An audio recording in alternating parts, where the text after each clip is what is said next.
Hello friends, நான் தான் உங்களோட ஏபி. நான் ஜஸ்ட் உங்களுக்கு ஒரு விஷயத்தை ஷேர் பண்ணுறேன். நீங்கள் வெறும் இமேஜின் பண்ணி பாருங்கள். சென்னையில் இருக்கிறவங்களுக்கு வந்துட்டு இந்த கோயம்பேடு எவ்வளோ பெரிய ஒரு மார்க்கெட் அப்படின்றது தெரியும். ஸோ அதுவும் இல்லாமல் இந்த கோயம்பேடில் இருக்கிற பஸ் ஸ்டாண்ட் அந்த ஒரு நாளைக்கு எத்தனை நூற்றுக்கணக்கான பஸ்ஸுங்கெலாம் வந்துட்டு போகிறது அப்படின்றது தெரிஞ்சிருக்கும். எத்தனை ஆயிரம் மக்கள் அங்கே ஒரு நாளைக்கு வந்துட்டு போகிறாங்கன்றது எல்லாருக்குமே தெரிஞ்ச ஒரு விஷயம். ஸோ மிகப்பெரிய ஒரு பஸ் ஸ்டாண்ட் சென்னையில் அப்படின்னு சொன்னால் ரொம்ப முக்கியமான பஸ் ஸ்டாண்ட்னா கோயம்பேடு அப்படின்றது சொல்லலாம். அந்த கோயம்பேடு பஸ் ஸ்டாண்டில் ஒரு ரேப் நடந்தால் தமிழ்நாடு எந்த அளவுக்கு ஒரு மிகப்பெரிய ஒரு பிரச்சனையை ஃபேஸ் பண்ணும்.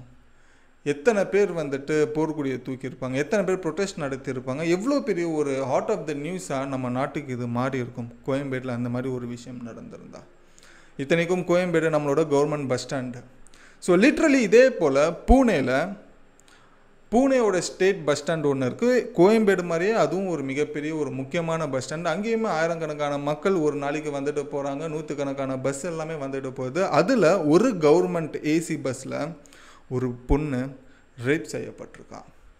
இன்றைக்கி அதுதான் பூனேயில் மிகப்பெரிய ஒரு ஸ்டேட்லேயே ஒரு ஹார்ட் ஆஃப் த நியூஸாக மாறி இருக்குது. இன்றைக்கி எல்லா பெண்களுமே எல்லா ஸ்டூடெண்ட்ஸுமே இன்றைக்கி போர்க்குடியை தூக்கியிருக்காங்க. ஒரு மிகப்பெரிய ஒரு ப்ரொட்டஸ்ட்டாக இன்றைக்கி பூனேயில் பார்க்கப்பட்டுருக்கு. இது நடந்து கிட்டத்தட்ட 5 நாள் ஆச்சு. நம்ம ஒரு மீடியா இது பெருசாக யாருமே எதுவும் பேசலை. பட் நம்ம பேசுவோம். ஏன்னா நம்ம சேனலில் இந்த மாதிரி விஷயங்கள் ஊரில் என்னென்னலாம் நடக்குது அப்படின்ற ஒரு விஷயம் சொல்கிறதுக்கு தானே நம்ம சேனல் இருக்குது. ஸோ அதனால் நம்ம சைட்லேருந்து இது இனிஷியல் பண்ணுவோம். ஸோ இந்த ஒரு விஷயம் பூனேயில் ஒரு மிகப்பெரிய ஒரு பிரச்சனையாக மாறி இருக்குது. இந்த ஒரு வீடியோவில் பாதிக்கப்பட்ட பொண்ணோட எந்த ஒரு விஷயத்தையுமே நான் பேசப்பட போகிறதில்ல. இந்த ஒரு வீடியோ முழுக்க உங்களுக்கான ஒரு அவேர்னஸ்க்கான ஒரு வீடியோவாக இருக்கும். எப்படி இந்த ஒரு விஷயம் ஒரு முக்கியமான ஒரு பஸ் ஸ்டாண்டில், ஒரு ஸ்டேட்டோட பஸ் ஸ்டாண்டில், ஒரு ஸ்டேட்டோட கவர்மெண்ட் பஸ்ஸில் இப்படி ஒரு பொண்ணுக்கு நடந்தது, இதுக்கு பின்னாடி இருந்த காரணம் என்ன, இது எப்படி வந்துட்டு நடந்ததுக்கான பாசிபிள் இருந்ததுன்றது தான் உங்களுக்கு நான் சொல்கிறேன். பட் ஏன்னா இது வந்துட்டு நீங்கள் தெரிஞ்சுக்கிட்டிங்கன்னா உங்களுக்கு ஒரு அவேர்னஸ் வரும்.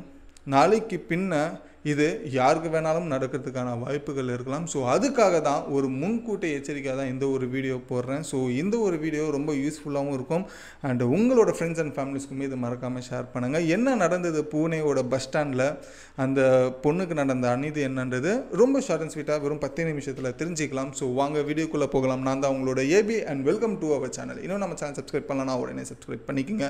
அப்போ தான் ஊரில் நடக்கிற பல விஷயங்கள், நம்ம மீடியா பேசாத பல விஷயங்கள் கூட நம்ம சேனல் மூலிமா நீங்கள் தெரிஞ்சிக்கலாம். அதுக்கு உங்களோட சப்போர்ட்டை சப்ஸ்கிரைப்ன்ற ஒரு விஷயத்தில் காமிச்சுக்கோங்க. இப்போ ஃபர்ஸ்ட் விஷயம் எங்கேருந்து ஆரம்பிக்கலாம் அப்படின்றத பார்க்கும்போது, இந்த ரேப் நடந்த ஒரு இடம்ன்றது ரொம்ப சாதாரண ஒரு இடம், அங்கே ரொம்ப முக்கியமான ஒரு இடம் கூட. நான் முன்ன சொன்ன மாதிரி அந்த பூனே ஸ்டேட்டில் இருக்கிற ஒரு முக்கியமான ஒரு பஸ் ஸ்டாண்ட்.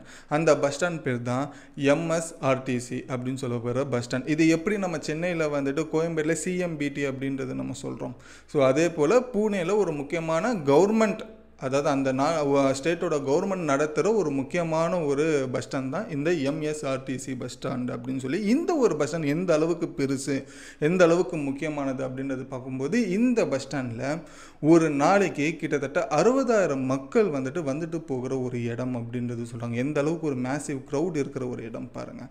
அது மட்டும் இல்லாமல் இந்த பஸ் ஸ்டாண்டில் ஒரு நாளைக்கு கிட்டத்தட்ட ஒரு 600லேருந்து 700 பஸ் வந்துட்டு போய்கிட்டு இருக்கும் அப்படின்றது சொல்லுவாங்க. ஸோ எந்த அளவுக்கு ஒரு ஸ்பேஸான ஒரு இடம் அப்படின்றது பாருங்கள். இந்த தாண்டி அந்த பஸ் ஸ்டாண்டு பக்கத்தில் ஒரு 100 மீட்டர் 200 மீட்டர் தள்ளி ஒரு போலீஸ் ஸ்டேஷன் இருக்குது. அந்த பஸ் ஸ்டாண்டை சுற்றி கிட்டத்தட்ட 25 சிசிடிவி கேமராஸ் இருக்குது. அந்த பஸ் ஸ்டாண்டுக்கு கிட்டத்தட்ட 50க்கும் மேலே செக்யூரிட்டிஸ் இருக்காங்க. அதை தாண்டி அங்கே எப்பயுமே கடைகள் இருக்கும், அங்கே எப்பயும் போல் வியாபாரங்கள் அங்கே நடந்துக்கிட்டு இருக்கும். ஸோ இந்த மாதிரி ஒரு பிஸியான ஒரு ஸ்டேட்டோட பஸ் ஸ்டாண்டில் இந்த ஒரு விஷயம் நடந்திருக்கு. அதுவும் யாருக்கு நடந்திருக்கு அப்படின்றத பார்க்கும்போது, ஒரு மெடிக்கல் எம்ப்ளாய், ஒரு சர்ஜன் பண்ணுறதுக்கு டாக்டருக்கு அசிஸ்டண்ட்டாக இருக்கிறவங்க, அந்த ஒரு மெடிக்கல் எம்ப்ளாயி வந்துட்டு கிட்டத்தட்ட 26 வயசு ஆகுது. இவங்க வந்துட்டு பூனேயில் ஒரு ஹாஸ்பிட்டலில் வேலை செஞ்சுக்கிட்டு இருக்காங்க. அவங்க வந்துட்டு அவங்களோட ஊருக்கு போகிறது, அதாவது ஃபிட்டான் அப்படின்னு சொல்லப்படுற ஒரு ஊர்னு நினைக்கிறேன். ஸோ அந்த ஒரு ஊர் கிட்டத்தட்ட இந்த ஒரு பூனேலேருந்து அவங்களோட ஊர் போகிறதுக்கு 100 கிலோமீட்டர் வரைக்கும் டிஸ்டன்ஸ் இருக்குது. ஸோ இவங்க என்ன பண்ணியிருக்காங்க அப்படின்றப்போ, போன வாரம் 25ஆம் தேதி விடிய காலில் 5:30 மணிக்கு இந்த 26 வயசு சொல்லப்படுற இந்த பெண்மணி என்ன பண்ணுறாங்கன்னா, விடிய காலைல 5:30 மணிக்கு அந்த ஒரு பஸ் ஸ்டாண்டுக்கு போயிருக்காங்க அவங்களோட சொந்த ஊருக்கு போகிறதுக்காக, ஏதோ ஒரு எமர்ஜென்சிக்காக. அந்த 5:30 மணிக்கு அந்த பஸ் ஸ்டாண்டில் கண்டக்டர் மாதிரி ட்ரெஸ் போட்டுட்டு ஒருத்தன் வந்து அந்த பொண்ணுக்கிட்ட வந்து பேசியிருக்கான். எந்த ஊருக்கு போகணுன்ட்டு, இந்த மாதிரி நான் இந்த சொந்த ஊருக்கு போகணும் அப்படின்னு சொல்லி, சரி வாங்க எனக்கு பஸ் இருக்குது, நானும் அங்கே தான் போகிறேன், எங்கள் பஸ்ஸில் ஏறிக்கிங்கன்னு சொல்லி கண்டக்டர் மாதிரி வந்த பையன் அந்த பொண்ணை பேசி கூட்டிகிட்டு அவனோட பஸ் இருக்குன்னு சொல்லி கூட்டிகிட்டு போயிருக்கான். அந்த பொண்ணு அந்த பஸ்ஸில் ஏறுறதுக்கு முன்னாடி அந்த ஏசி பஸ்ஸில் என்ன பஸ்ஸு ஃபுல்லாகவே வந்து இருட்டாக இருக்கு என்ன அப்படின்றது கேட்கும்போது, அதுக்கு வந்து அந்த கண்டக்டர் மாதிரி வந்தவன் சொல்கிறான், இல்லை இன்னும் எல்லாருமே தூங்கிக்கிட்டு இருக்காங்க, இன்னும் விடியல இல்லையா, ஸோ அதனால் வந்துட்டு லைட்லாம் நாங்கள் ஆன் பண்ணலை, நீங்கள் உள்ளே போங்க, உங்களுக்கு நான் சீட் வந்து அரேஞ்ச் பண்ணி தரேன் அப்படின்னு சொல்லி அந்த பொண்ணை முதல்ல ஏற விட்டுருக்கான் பஸ்ஸில். அந்த பொண்ணு ஏறினதுக்கப்புறமா பஸ்ஸே ஃபுல்லாக வந்து இருட்டாக தான் இருந்தது. அந்த பஸ்ஸில் யார் இருக்கா, அந்த பஸ் உள்ளே எப்படி இருக்குன்றது எதுவுமே தெரியல அவங்களுக்கு. அந்த பொண்ணு ஃபோனை எடுத்து டார்ச் அடிக்கிற நேரத்தில் திடீர்னு கதவு சாத்துற ஒரு சவுண்டு வருது. அது இந்த கண்டக்டர் பையன். அவன் ஆக்சுவலி கண்டக்டரான்றதே தெரியல. ஆக்சுவலி அவன் வந்துட்டு ஒரு ஆல்ரெடி நிறைய கேஸ் இருக்கிற ஒரு அக்யூஸ்ட் அப்படின்றது தெரிஞ்சுக்கங்க. அது போக போக நான் சொல்கிறேன். அது டோரை லாக் பண்ணதுக்கப்புறமா அது ஃபுல்லாக ஏசி பஸ்ஸாக இருக்கிறதுனால பெருசாக சத்தம் வெளியில் வரலன்னு நினைக்கிறேன். அந்த பையன் கத்தி எடுத்து வந்துட்டு மிரட்டியிருக்கான், நீ கத்துனா நான் உன்னை குத்திடுவேன் அப்படின்னு சொல்லி. அதுக்கப்புறமா அந்த பையனுக்கு என்ன தேவையோ எல்லாத்தையுமே பண்ணி அந்த பொண்ணை மிரட்டி அனுப்பிச்சிருக்கான். இந்த பொண்ணு அந்த பயத்தோடவே வெளியில் வந்திருக்கா. வெளியில் வந்ததுக்கப்புறம் வேற ஒரு பஸ்ஸை பிடிச்சி அவள் ஊருக்கு போயிருக்காங்க.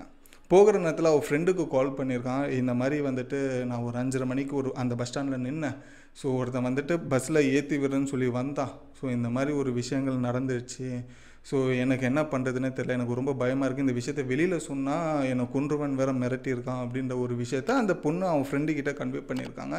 அந்த ஃப்ரெண்டு ஒரு மிகப்பெரிய நம்பிக்கை கொடுத்துருக்காங்க, நீ இதை சும்மா விடாத, நீ உடனே திரும்பியும் உன் ஊர்லேருந்து இறங்கி திரும்பியும் இதே பூனே பஸ் ஸ்டாண்டுக்கு வா, வந்துட்டு உடனே அந்த பையன் மேலே கம்ப்ளைண்ட் பண்ணு, அந்த பஸ்ஸு உனக்கு ஞாபகம் இருக்கா, அந்த பஸ்ஸோட அடையாளங்கள் ஞாபகம் இருக்கா, அந்த பஸ்ஸு எங்கே போயிடுச்சு, என்ன நம்பர் அப்படின்றது எல்லாமே தெரியுமா உனக்கு அப்படின்னா முதல்ல போயிட்டு நீ கம்ப்ளைண்ட் கொடு அப்படின்னு சொல்லி அந்த ஃப்ரெண்டு வந்து நம்பிக்கை கொடுத்துருக்கான்.